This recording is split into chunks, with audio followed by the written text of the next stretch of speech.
Half of you don't belong here. First quarter started like moving into a new house. Everything felt unfamiliar, but knowing what is unfamiliar also includes adventure. I embarked on the journey. Throughout this class, I encountered many challenges and dead ends, but with growth overcame them and grew as a writer student in person. Let's first start with extra essays. A phrase once said, "Whenever a door closes, another opens." But in my case, when my bedroom door closed and I sat down to type up the next extra essay, there was no such thing as another door opening. My door stayed shut, hours on end, to the point it became a gate, as I racked my brain for ideas and frantically crammed in an essay. This was definitely the case during first quarter while trying to balance school and sports. I specifically remember this time when Miss Brocato came up to me after a match and jokingly asked, "Did you finish your essay yet?" Essay? Yeah, almost finished. I was not almost finished. The second I got home, I frantically wrote another essay about the layers to a person for the third time that quarter. That was my main problem about quarter one, my lack of ideas. Throughout this short period of time, I managed to write 6 formal works, 5 extra essays, and 1 elevator pitch, all surrounding the same concept, that there's more to a person than at first glance. In total, I had 8 writing assignments. You can do the math. Within all of the different assignments, the main thing that stood out to me was what I want my writing to do to you. In fact, this may have been my favorite part of the whole year.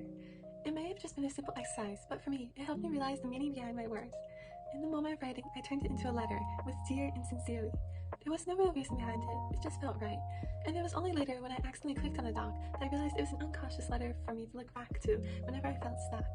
I used to write just to get things over with, but the exercise gave me a reason to my work and helped me think deeper when writing. It gave me ideas to write about. Ever since, I have not repeated the same topic for an extra essay. In fact, in quarter 2, my topics became more diverse, ranging anywhere from a complaint about the morals to an analysis of a picture. By quarter 2, the new house had all the necessities, like a bed, and that's about it. But there are still a ton of boxes lying around, leaving only a small pathway to a door. But the door started to open more often, and it became the reason for many events, some good and others bad. An example of some of the bad events would be the 2 cold reads. I remember somehow confusing noose with moose, and then ending up writing about marriage with the first cold read. Knowing that each of them were due at the end of the period gave me a little bit of stress, but as terrifying as it felt, the assignment helped me prepare for more on-demand writing assignments to come. One of the high points of this quarter was definitely the story exercises, where we studied various slides for 30 seconds and wrote a backstory about them. I like being able to release my imagination and build a completely different world from reality, but still correlate it with different pictures shown on the whiteboard. Carpe diem, seize the day. Dead Poets Society taught me a numerous amount of lessons, one of them being that without feeling, one cannot live well. If there was something that one wanted to achieve, they must have the vigor to accomplish it. Not only was this a life lesson, but it also improved my mindset about writing. The movie influenced me to write more about topics I actually liked, not what others would appreciate. Catcher in the Rye. When I first started reading the book, I thought it was so hilarious that there were an extra 3 blank pages at the end of the story. That was until I started taking notes about it. After that, it was not funny anymore. It was not funny at all. Those 3 pages were not enough. The book was filled with so many small details. It was matching to the amount of dandelions in my neighbor's lawn. This leads me to the essay about meaningful happiness. It allowed me to notice and appreciate the world for what it is. True happiness can be found in nooks and crannies of the earth, like purple pens and Chromebooks that actually work. On to third quarter. Right off the bat, we started off with a research project debunking myths. It taught me how to carefully search for answers and just how opinionated the world has become. Shakespeare. Even just a few months ago, if you were to ask me about my thoughts on Shakespeare, my answer would have been, "'Tis thy thus do." But ranging anywhere from heartbeat poems all the way to attempting to voice Julius Caesar's play, Shakespeare proved himself in every way why he is known, to this day, as one of the greatest writers in English history. His works felt like a medium between poetry and standard English, as he sprinkled numerous amounts of metaphors and similes in his writing. For example, throughout Julius Caesar, it seemed as if, even after an infinite amount of trying to dissect his work, there would always be more, waiting, edging you on to find out. The main part I liked about his way of writing was how none of the characters were perfectly good or evil. They were people, and people are like a double-edged sword.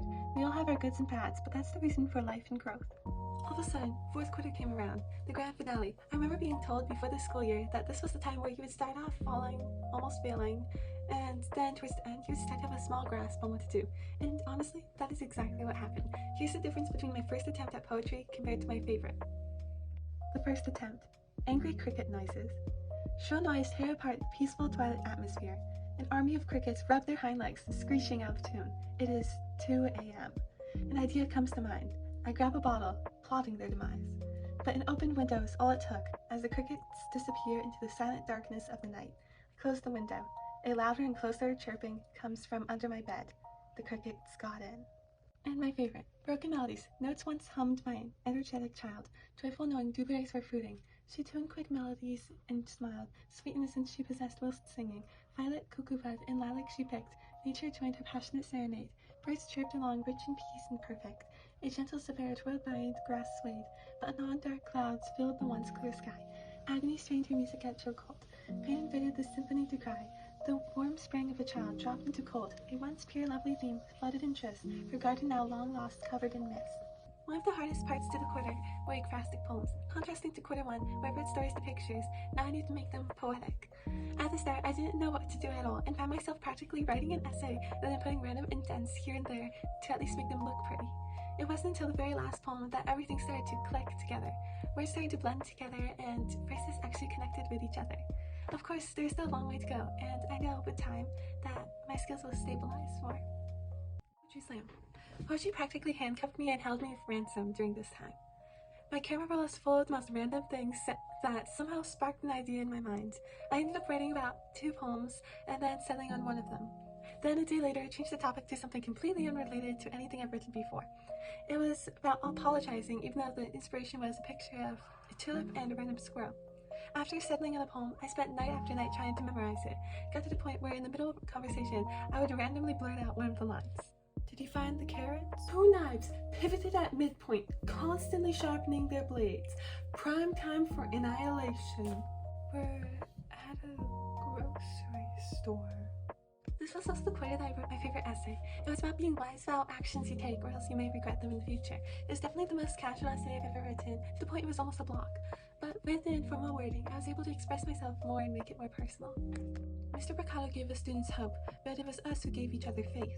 And this house I mentioned before, now there are no more boxes cluttering the ground. It is fully decorated and customized. The new house has become a home.